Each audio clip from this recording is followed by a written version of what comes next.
কিছু মানুষ আছে ওর শুধু গান শুনতে ভালো লাগবে, কারণ ওর অন্তরটা এরকম হয়ে গেছে। আর কিছু মানুষ আছে নামাজ না পড়লেই ভালো লাগবে, আর কিছু মানুষ পাবেন আপনি নামাজ পড়লেই ওনার অন্তরে শান্তি পায়। সুবহানাল্লাহ বলবেন।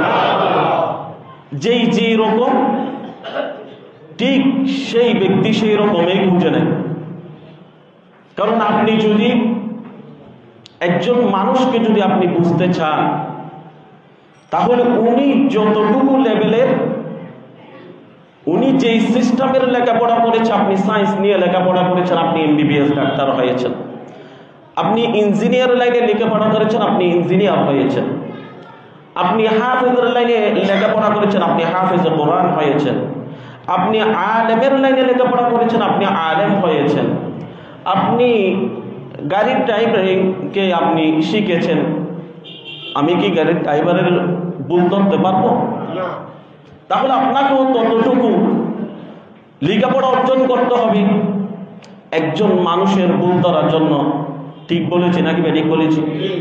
বান্দা, তুমি যদি জেনে যদি গুনাহ করো, তাহলে তোমার উপরে ডবল শাস্তি হবে।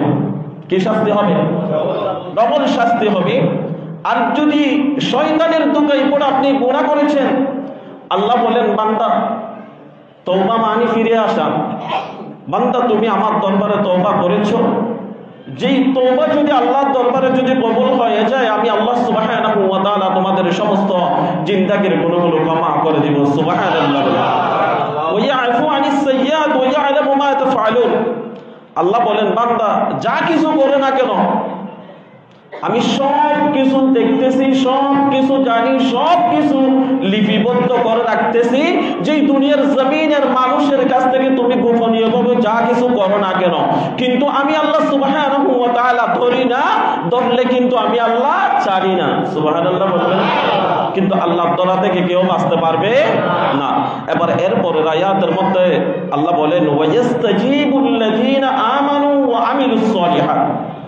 বান্দা এই কথাটাও মনে রাখবা, ঈমান এনেছো ওয়া আমিলুস সালিহাত, এই ঈমানদার হওয়ার পরে আমলে সালিহাত করেছেন, আল্লাহ ওয়াদা দিচ্ছেন, বলেন যে সেই ঈমানদার হয়েছো, আমলে সালিহাত করেছো, গুনাহের কাছ থেকে বিরত থেকেছো, ওয়ায়াস্তাজিবুল্লাযীনা আমানু, সেই ঈমানদার ব্যক্তি, ভালো কাজ যেই ব্যক্তি করে সেই ব্যক্তি ঈমানদার।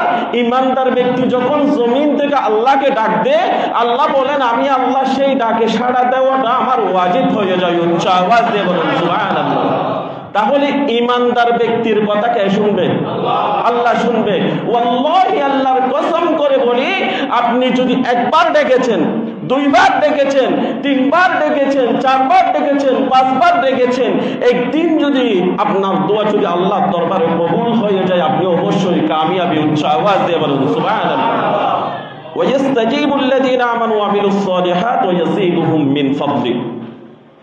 আল্লাহকে যখন আপনি ডাকবেন, আল্লাহ বলেন বান্দা যেই অনুগ্রহ, যেই নিয়ামতগুলো দিয়েছি, তুমি যদি সত্যিকার যদি ঈমানদার হয়ে থাকো, তুমি নিয়ামতকে অস্বীকার করতে পারবে না। নিয়ামতের শুকরিয়া যদি করেন, নিয়ামত বাড়িয়ে দিবেন কে? এরপর আল্লাহ বলেন ওয়াল কাফিরুনা লাহুম আযাবুন শাদীদ। এটাও স্মরণ করে দিয়েছেন বান্দা, তুমি যদি অস্বীকার করো, অস্বীকার করলে তো কাফের হয়ে যাবে। লাহুম আযাবুন শাদীদ, ওই কাফেরদের জন্য সর্বশ্রেষ্ঠ শাস্তির ব্যবস্থা, নিকৃষ্ট শাস্তির ব্যবস্থা আমি আল্লাহ করে রেখেছি। নাউযুবিল্লাহ বলেন। আর একটু আওয়াজ দিয়ে বলেন